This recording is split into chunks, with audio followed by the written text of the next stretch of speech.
हरि ओम। केशवाय नमः। नारायणाय नमः। माधवाय नमः। ऋषिकेशाय नमः। गोविंदाय नमः। तो अब हम ऋग्वेद के प्रथम मंडल में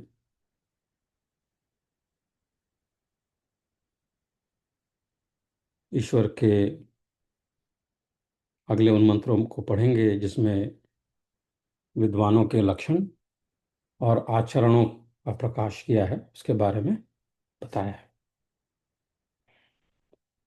ओमा ससश्चर्षधि ओमा ससश्चर्षणि धृतो विश्वे देवास आगत दादश्वांसो दाशुषः सुतम्।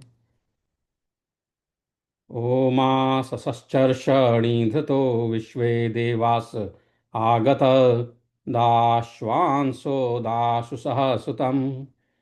ईश्वर विद्वान को आज्ञा देता है कि तुम लोग एक जगह पाठशाला में अथवा इधर उधर देश देशांतरों में भ्रमते हुए अज्ञानी पुरुषों को विद्या रूपी ज्ञान देके विद्वान किया करो, जिससे सब मनुष्य विद्या धर्म और श्रेष्ठ शिक्षा युक्त होके अच्छे अच्छे कर्मों से युक्त होकर सदा सुखी रहें।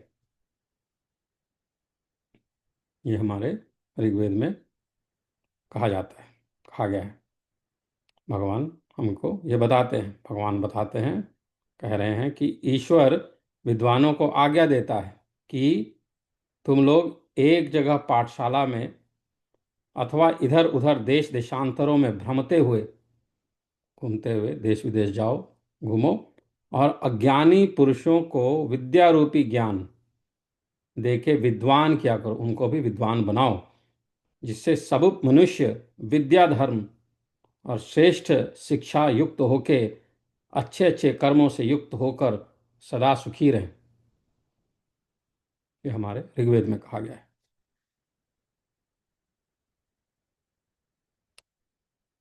हरिओम।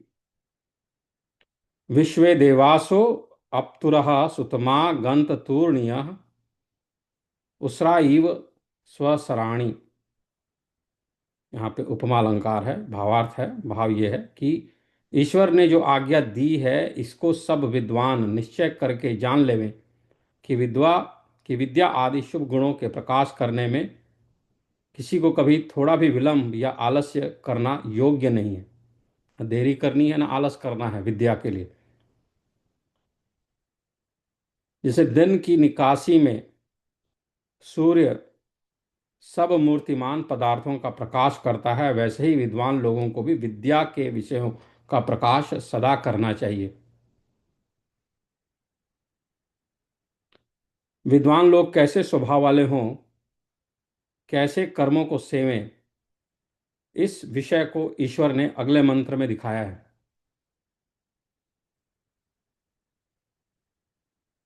विद्वान लोग कैसे स्वभाव वाले हों और कैसे कर्मों को सेवें, कैसा काम करें, इस विषय को ईश्वर ने अगले मंत्र में दिखाया है कि विश्वे देवासो अस्त्रिधा एहिमायासो अद्रुह मेघम जुषंत वहनयः। मेघम जुषंत वहनयः। ईश्वर आज्ञा देता है कि हे विद्वान लोगों, तुम दूसरे के विनाश और द्रोह से रहित तथा अच्छी विद्या से क्रिया वाले होकर सब मनुष्यों को सदा विद्या से सुख देते रहो। तुम दूसरों के विनाश और द्रोह से रहित रहो तथा अच्छी विद्या से क्रिया वाले होकर सब मनुष्यों को सदा विद्या से सुख देते रहो। विद्वानों को किस प्रकार की वाणी की अच्छा करनी चाहिए, किस प्रकार की वाणी की अच्छा करनी चाहिए, यानी किस प्रकार की वाणी में वार्तालाप करना चाहिए, इस विषय को अगले मंत्र में ईश्वर ने कहा है। पावका नः सरस्वती वाजे भीर्वाजिनीवती यज्ञम वस्तु धिया वसुः। सब मनुष्यों को चाहिए कि वे ईश्वर की प्रार्थना और अपने पुरुषार्थ से सत्य विद्या और सत्य वचन युक्त कामों में कुशल और सबके उपकार करने वाली वाणी को प्राप्त रहें। सब मनुष्यों को चाहिए कि ईश्वर की प्रार्थना और अपने पुरुषार्थ से सत्य विद्या और सत्य वचन युक्त कामों में कुशल और सब प्रकार के उपकार करने वाली वाणी को प्राप्त रहें।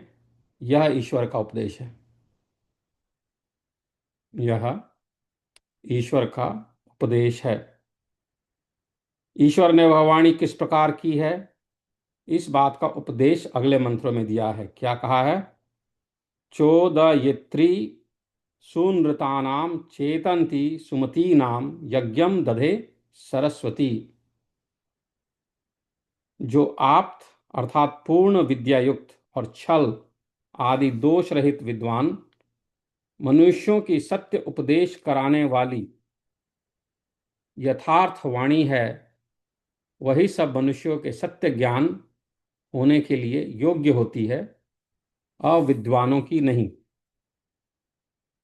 जो आप्त अर्थात पूर्ण विद्या युक्त और छल आदि दोष रहित विद्वान मनुष्यों की सत्य उपदेश करने वाली यथार्थ वाणी है, जैसी है वैसी है वाणी है, वही सब मनुष्यों के सत्य ज्ञान होने के लिए योग्य होती है, अविद्वानों की नहीं।